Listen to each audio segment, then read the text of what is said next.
Good morning, everyone. We are going through the topic agriculture from last two classes. Yesterday we discussed about some cropping patterns as well as some crops, major food grains in India. We have discussed about two major crops of India, wheat and rice.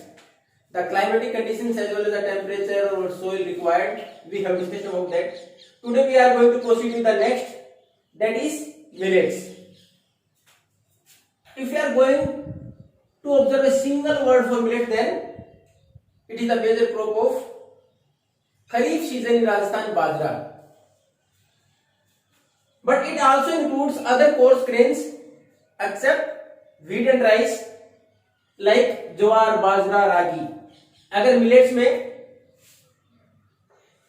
Basically हम इसको बाजरा जो है हमारे पास उसके लिए इस्तेमाल करते हैं, लेकिन इसके साथ साथ मिलेट्स को हम ज्वार, बाजरा, रागी जो बाकी कोर्स ग्रेन हैं उनके लिए भी इस्तेमाल करते हैं.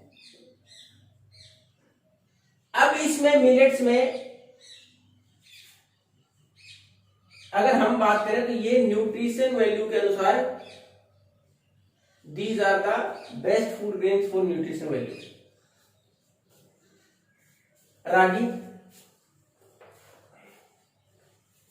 which grow in the dry season and is having large amount of iron, calcium as well as micro nutrients and refuge. Mostly grown in the states of Karnataka, Tamil Nadu. It's also known as finger millets. अब finger millets क्यों? जैसे हमारे यहाँ बाजरे के ऊपर का जो पार्ट है उसमें छोटे छोटे ग्रेन्स इस प्रकार, उसी प्रकार इसमें क्या है, 4-5 हैं. ये जब इसके ऊपर की फसल आती है तो इस प्रकार ये ऊपर का हिस्सा इसकी 4-5 हिस्सों में बढ़ जाता है. इसके लिए इसको फिंगर की शेप में तो इसको फिंगर मिलेट्स भी बोलते हैं. Then after jowar, it is the third largest crop grown in India according to the area covered. जिस प्रकार अगर एरिया की बात करें और प्रोडक्शन की बात करें तो तीसरी सबसे ज्यादा उगाई जाने वाली फसल है बाद में प्रोडक्शन के अनुसार, after wheat and rice. Maharashtra is the leading producer. Maharashtra इसका लीडिंग प्रोड्यूसर है भारत में. Then after followed by Karnataka, Andhra Pradesh, Madhya Pradesh. यानी इनके अलावा ज्वार महाराष्ट्र के अलावा कर्नाटक, आंध्र प्रदेश और मध्य प्रदेश में भी, लेकिन लीडिंग प्रोड्यूसर कौन सा? महाराष्ट्र. अब next bajra, grown well in the sandy soil of Rajasthan as well as black soil and Rajasthan is the leading producer. इसका लीडिंग प्रोड्यूसर अगर बाजरा की बात करें तो कौन सा? राजस्थान. हालांकि उसके बाद प्रोडक्शन की बात करें तो इसके साथ लगते जितने भी स्टेट है, उत्तर प्रदेश, महाराष्ट्र, गुजरात, हरियाणा, और इन चारों का ही बॉर्डर लगता है राजस्थान के साथ.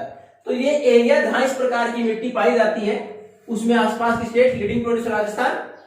Then after in Uttar Pradesh, Gujarat, Haryana and Maharashtra. Maharashtra doesn't border Rajasthan. These are the millet crops. First, jowar, the third largest crop grown in India according to the area and production. Then after ragi, most nutritious in millets, which has high content of iron, calcium, micronutrients as well as roughage. And the third one, bajra, which is grown in Rajasthan and also a staple food crop used in Rajasthan during the winter season. Winter में खाए पीजिए, खरीफ की फसल है, production हो जाता है सर्दियों के टाइम तक, तो उसके बाद राजस्थान में स्टेपल फूड क्रॉप के तौर पर भी इस्तेमाल होता है, specially in rural areas. Next maize, मक्का, corn, both food and fodder. खाने में भी इस्तेमाल होती है, इसलिए जानवरों के चारे के लिए भी इस्तेमाल की जाती है, उसके लिए उगाया जाता है मक्का को. It is also repeated 2 to 3 times in the board exam. 2 से 3 बार बोर्ड एग्जाम में भी आ चुका है क्वेश्चन.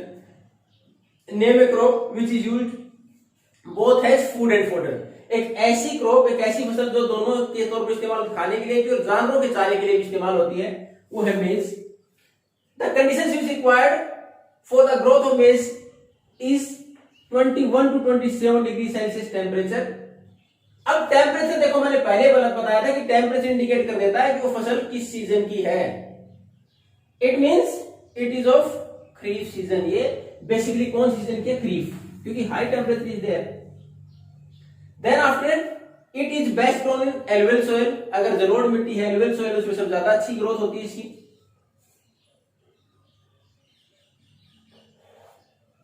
अगर हमारे पास इरिगेशन की फैसिलिटीज अच्छी है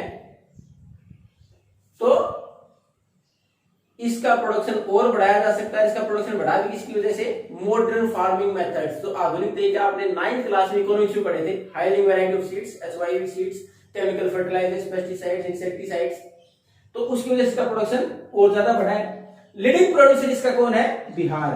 बिहार में सबसे ज्यादा प्रोडक्शन होता है। और बिहार में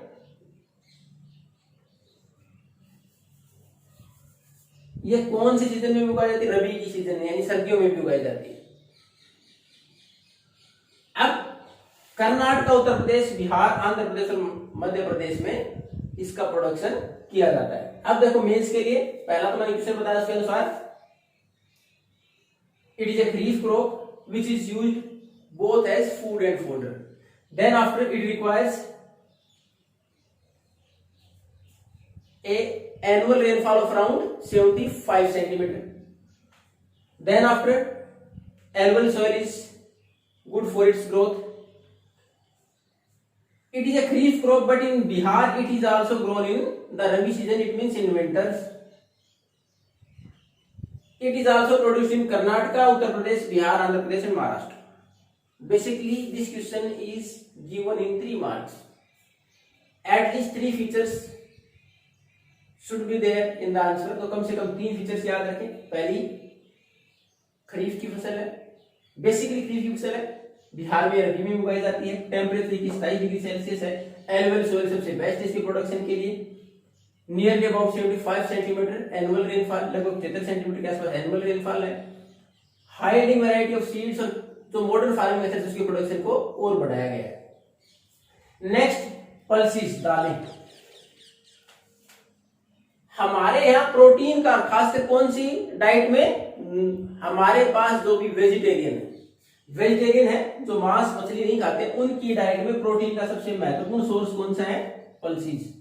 India is the largest producer as well as consumer of pulses. दालों का सबसे ज्यादा प्रोडक्शन भी करता है भारत और सबसे ज्यादा कंज्यूम भी करता है, सबसे ज्यादा खाई भी जाती है भारत में। और ज्यादातर जो हमारे पास ये पल्सेस हैं, इनके अंदर लेस मॉइस्चर, ज्यादा हमें बारिश की जरूरत नहीं होती, कम से कम मॉइस्चर में इसका प्रोडक्शन किया जा सकता है। They also helpful in increasing soil fertility. Soil की फर्टिलिटी को बढ़ाने में सहायक है ये। How? They fix the nitrogen in the soil by taking from air. तो हमारे यहाँ हवा के कंपोजिशन में आपने पढ़ा था, हमारे पास एटमॉस्फेयर में सबसे ज्यादा मात्रा किसकी है? नाइट्रोजन की 78%। 7th क्लास में पढ़ा था। 21% ऑक्सीजन, 0.03% कार्बन डाइऑक्साइड।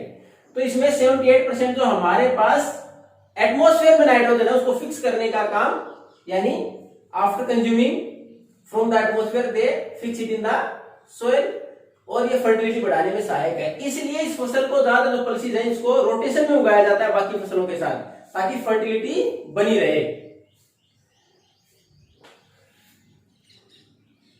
हमारे पास इसके जो मेजर प्रोड्यूसर्स हैं वो है मध्य प्रदेश, उत्तर प्रदेश, राजस्थान, महाराष्ट्र और कर्नाटक। जो हमारे पल्सेस का जो प्रोडक्शन होता है उसमें ये हमारे मेजर प्रोड्यूसर है, ये स्टेट है, यहाँ सबसे ज्यादा उत्पादन इसका होता है। अब इसमें फसलें कौन कौन सी है? मूंग, अरहर, ग्राम, चना।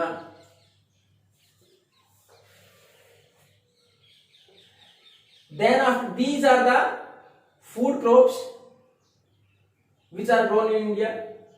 Then after other crops, other food crops, then grains, जो अनाज नहीं है लेकिन खाने के तौर पर इस्तेमाल होती है, उनमें से सुगर केन, गन्ना। It can develop in both tropical and subtropical environment. Tropical और सब ट्रॉपिकल, जब हमने ग्लोब पढ़ा था ट्रॉपिकल अराउंड द ट्रॉपिक्स, और ट्रॉपिक्स में कौन सा पढ़ा था, tropic of cancer, and if it move towards slightly higher, थोड़ा सा ऊपर चले जाए 45 डिग्री आसपास लैटिट्यूड्स में, तो ये सब ट्रॉपिकल। तो दोनों प्रकार की जो इसमें आते हैं, ट्रॉपिकल और सब ट्रॉपिकल एरिया में जो कंट्रीज आते हैं उसमें आसानी से ग्रो किया जा सकता है। हॉट एंड ह्यूमिड, टेम्परेचर इसमें भी ज्यादा चाहिए, ह्यूमिडिटी बनी रहनी चाहिए। अब हमने जो मेल्स के लिए बड़ा टेम्परेचर वही है 21 से 27 डिग्री सेल्सियस, और 75 से 100 सेंटीमीटर के आसपास इसके रेनफॉल। अब 100 सेंटीमीटर के आसपास रेनफॉल, इसका तो पानी ज्यादा चाहिए। तो इरिगेशन की फैसिलिटीज, जहां अगर हमारे पास इतनी बारिश नहीं होती तो वहां इरिगेशन की फैसिलिटीज को बढ़ा के इस फसल को उगाया जा सकता है। India is the second largest producer of sugarcane after Brazil. Brazil के बाद दूसरा सबसे बड़ा उत्पादक कौन सा है, भारत है गन्ने का। गन्ने का दूसरा सबसे बड़ा उत्पादक है भारत। हमारे किस पर्पज से इस्तेमाल होता है sugarcane, to make sugar, jaggery, as well as khandsari और खांड। जो बारीक आप थोड़ा सा चीनी को, शुगर को पीस देते हैं उसके बाद, तो हमारे यहाँ महत्वपूर्ण, और उसमें से सर्दियों के टाइम पर ज्यादातर घरों में हम इस्तेमाल भी करते हैं जैगरी, गुड़, तो उसके प्रोडक्शन में सहायक है। हालांकि it takes a year to grow, पूरा साल भर इसका प्रोडक्शन, यानी कि एक बार फसल लगाने के बाद पूरे साल भर प्रोडक्शन होता है, इसलिए हम इसको एक सीजन की फसल तो नहीं बोल सकते। टेम्परेचर इंडिकेट करता है किसकी है, खरीफ, लेकिन nearly about a year is taken for the complete growth. Today we have discussed about remaining 3 crops of which are used as grains, food crops. Then after another one that is used also as food crop but not grains, अनाज नहीं है। Now we are going to discuss remaining food crops which are not grain in the next class. If you have any doubt then you can ask. Always refer the book. हमेशा ये पढ़ने से पहले अपनी book को refer करें, so that everything could be clear in your mind, ताकि सारी चीजें आसानी से आपके दिमाग में क्लियर हो जाए। Sometime on the board you are not going to get all the things. कई बार ऐसा हो सकता है कि बोर्ड के ऊपर हम सारी चीजें जब एक्सप्लेन करते हैं कुछ चीजें आपको विजिबल नहीं हो या फिर साफ एक्सप्लेन नहीं हो पाती, लेकिन अगर बुक रेफर करते हैं तो आपके लिए थोड़ा इजी हो जाता है। Then you can ask. Thank you and have a nice day.